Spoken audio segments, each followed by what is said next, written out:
আসসালামু আলাইকুম সম্মানিত ভিউয়ার্স, আমি এই মুহূর্তে যে ডিভাইসটা নিয়ে আলোচনা করব এটা আসলে একটা কোটি টাকার ডিভাইস। চাইলেই খুব সহজে এই ডিভাইসটাকে দেখা যাবে না। এই ডিভাইসটার নাম হলো লাইফো।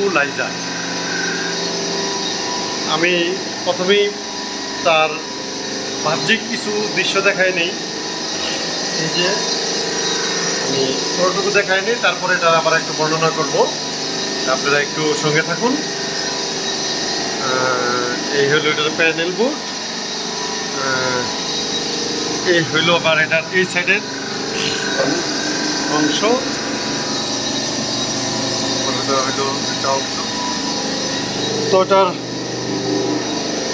প্রথমেই আমি এখান থেকে শুরু করব যে এর মধ্যে দুইটা কম্প্রেসার আছে, দুইটাই সেমি সিল টাইপ কম্প্রেসার বলা হয়।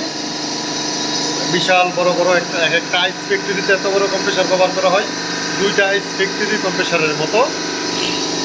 এই হলো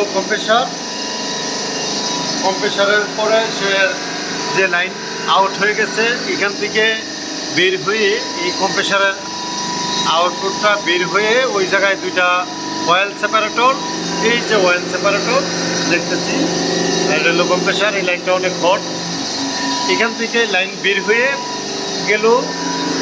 এটা হলো shell and tube type condenser, আবারও বলতেছি এটা হলো shell and tube type condenser. আর এটা হলো ড্রায়ার। এই কন্ডেন্সারটাকে আবার গরম ঠান্ডা করার জন্য এটার থেকে পানি, এই যে দিকটা মোটর আছে, মোটরের বাহিরে পানি টেনে নিয়ে যাচ্ছে, বাহির থেকে আবার চিলারের সাহায্যে এর পানিকে কুলিং করা হচ্ছে। তারপর এর ভিতরে এই জায়গায় এই যে টিউবগুলো কুলিং হচ্ছে, এটার দুইটা চেম্বার, আর একটা চেম্বার হলো এই স্থানে, এই যে দেখতেছি ভায়ালগুলো সে কী করতেছে, ভায়ালগুলো যে প্লেটে বসানো সেই প্লেটগুলির ভিতরে অয়েলের মাধ্যমে সে কুলিং হচ্ছে। এখানে এই জায়গায় আরও আছে দুইটা ভ্যাকুয়াম পাম্প।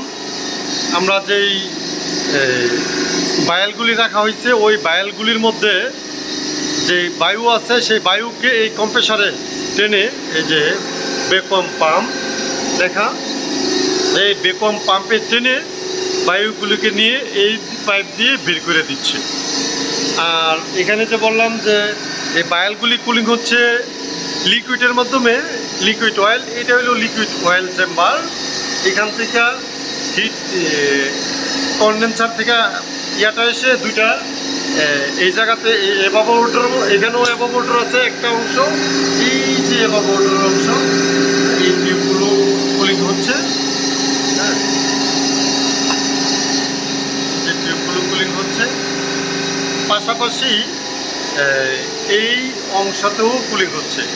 এখান থেকে আবার গিয়ে বেশ কিছু সলিনয়েড বাল্ব আছে, 2-3টা সলিনয়েড বাল্ব আছে। এই সলিনয়েড বাল্বের মধ্যে ওপেন ক্লোজের মাধ্যমে এই জায়গায় এসে এই সলিনয়েড বাল্বের মাধ্যমে এই ইউনিটের ভিতরে যাচ্ছে। এই ইউনিটের ভিতরে যখন যাচ্ছে সেখানে গিয়া আবারও দেখাচ্ছি, এই যে বায়ালগুলো রাখা হয়েছে, এই বায়ালগুলোর ভিতরে এই বায়ালের ক্যাপগুলো কিন্তু খোলা, এই ক্যাপের মধ্যে থেকে এর ভিতরে এই বায়ালের লিকুইড ছিল, পানি ছিল তরল, এই তরলটাকে আস্তে আস্তে সে ব্যাপারে রূপান্তর, কঠিনে রূপান্তর করতেছে। কিন্তু কঠিন বরফ হবে না, কিন্তু এরকম দেখা যাবে যেটার মধ্যে কেকের মতো থাকবে, কিন্তু এক ফোঁটা কোনো পানি যদি পড়ে তাহলে সাথে সাথে এটা আবার একদম পানি হয়ে যাবে। এই প্রোডাক্টটা মূলত ক্যান্সারের প্রোডাক্ট। আর এই পুরো ডিভাইসটাকে বলা হয় লাইফো। এই জায়গার মধ্যে আমি এই যে মিটারের গ্যাসের হাই প্রেশার দেখতেছি, এটা হলো হাই প্রেশার। আবার এই জায়গায় হলো লো প্রেশার, অয়েল প্রেশার। এই জায়গার মধ্যে এটার ভিতরে অয়েলের কতটুকু প্রেশার আছে তা দেখাচ্ছে।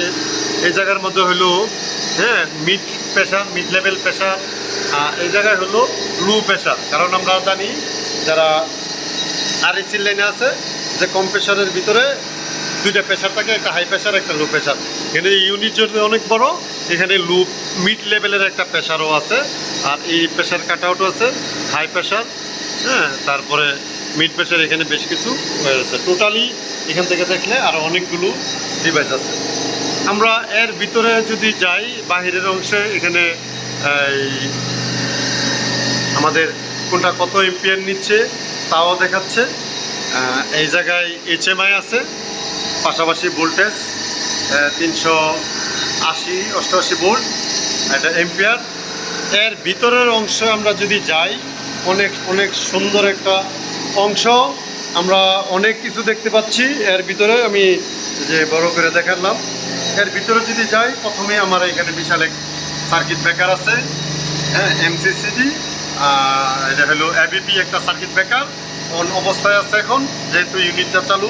এখানে হলো এই অংশটা হলো, এই তিনটা হলো আমরা বলি এটা আমার তাৎক্ষণিক একটু নামটা পড়ে আসতে না, কারেন্ট ট্রান্সফরমার, কারেন্ট কয়েল। এখান থেকে সে কত এম্পিয়ার কারেন্ট নিচ্ছে সব বুঝতে যাচ্ছে।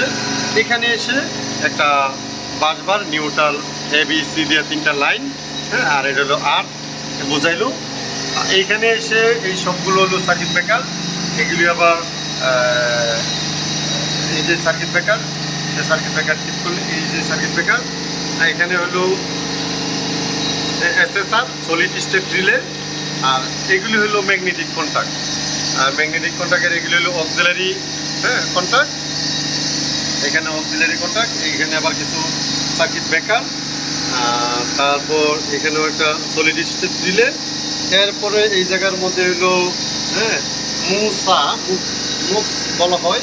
এই মক্সের মাধ্যমে, নেটওয়ার্কের মাধ্যমেও সে দূর থেকে কমিউনিকেশন করা যাবে, দেখা যাবে কীভাবে কাজ করতেছে। এই জায়গায়ও বেশ কিছু রিলে আছে।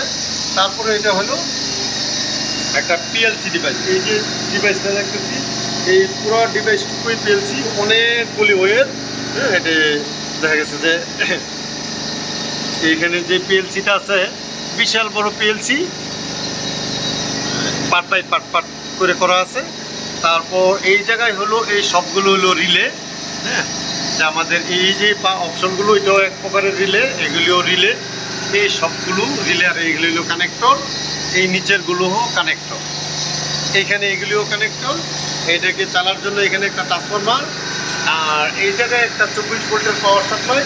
এই জায়গায় IPS লাগানো আছে। এখানে যদি কারেন্ট চলে যায়, সাথে সাথে এই IPS-এর সাহায্যে তাকে টাইমিংটাকে ধরে রাখার জন্য এই জায়গায় আমাদের একটা ডিসপ্লে আছে। যে আমি এখানে অনেকগুলো অপশন আছে, হ্যাঁ, এখন প্রাইমারিতে চলতেছে। এখানে এই মুহূর্তে যে প্রোডাক্টটা আছে, এই প্রোডাক্টটা 120 ঘন্টা, মানে 105 ঘন্টা 10 ঘন্টার মতো এই প্রোডাক্টটা লাগবে ব্যবহার হতে। এখানেও একটা IPS আছে এই কম্পিউটারে। এটা যখন একটা না, মানে 4 থেকে 5 দিন, মানে 120 ঘন্টা পর্যন্ত চলবে, এত কোনো অফ হবে না। কিন্তু ওই সলিনয়েড বাল্বে, এই যে এখানে দেখতেছি গ্রিন দেখাচ্ছে, যেটা গ্রিন, এটা চালু আছে। এই বাল্বগুলো চালু আছে, কম্প্রেসার 1 কম্প্রেসার 2 চালু আছে। এদিকটা এই জায়গা থেকে এই জায়গার টেম্পারেচারও দেখাচ্ছে, হ্যাঁ, কিন্তু এই যে বাল্ব খোলা না। এখানে এই যে এটা দিয়ে এইখানকার যেই অয়েল কুলিং হচ্ছে, আর অয়েলের মধ্যে আবার টেম্পারেচারের সিস্টেমও আছে। আর সিস্টেমটা O2, এই যে এখানে O2টা অ্যাক্টিভ আছে। আমরা এই অংশে আবার আরও কিছু দেখতে পারবো। এখানে উপরে একটা অয়েল ট্যাঙ্ক আছে, হ্যাঁ, ওইখানে যে অয়েল ট্যাঙ্ক আছে।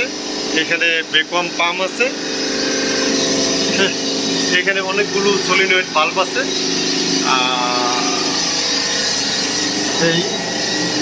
আর এখানে এই লাইনটা দিয়ে কন্ডেন্সারের পানি আসতেছে এবং যাচ্ছে কন্ডেন্সার কুলিং করার জন্য। আর এখানে ওয়েস্টেজ, এটাকে যদি ওয়াশ করা হয়, সেই ওয়েস্টেজ পানি এখান থেকে বের হওয়ার জন্য এই লাইন। সম্মানিত ভিউয়ার্স, এখানে আরেকটা আছে, চেঞ্জ ওভার সুইচ এবং ইলেকট্রিক্যালের কন্ট্রোলিংয়ের জন্য এখানে একটা পাওয়ার সিস্টেম আছে। আমাদের এই যে সিস্টেমটা, আমি আসলে টাইমটা অনেক লম্বা করে ফেলছি। সম্মানিত ভিউয়ার্স, আর টাইমটা লম্বা করব না, আজকে এখানেই রাখলাম। আমার সাথেই থাকুন, সঙ্গে থাকুন। আশা করি যারা ডিপ্লোমা ইঞ্জিনিয়ার, PhD ইঞ্জিনিয়ার, এরা অনেক কিছু জিনিস দেখতে পারবেন, জানতে পারবেন আমাদের সাথে থাকতে। এই বলে আজকে সমাপ্ত করলাম। আমি engineer Habibur Rahman. Narsingdi institute of science and টেকনোলজির একজন প্রিন্সিপাল, কিন্তু আমি আমার বাস্তবে এখনও আমি জবের মধ্যে আছি, তাই বাস্তবে মাঝে মাঝে ইন্ডাস্ট্রিতে বিভিন্ন ইন্ডাস্ট্রিতে যাচ্ছি, দেখতেছি, আপনাদেরকে দেখার একটু সুযোগ করে দিচ্ছি। ওকে, এখানে রইল, আল্লাহ হাফেজ।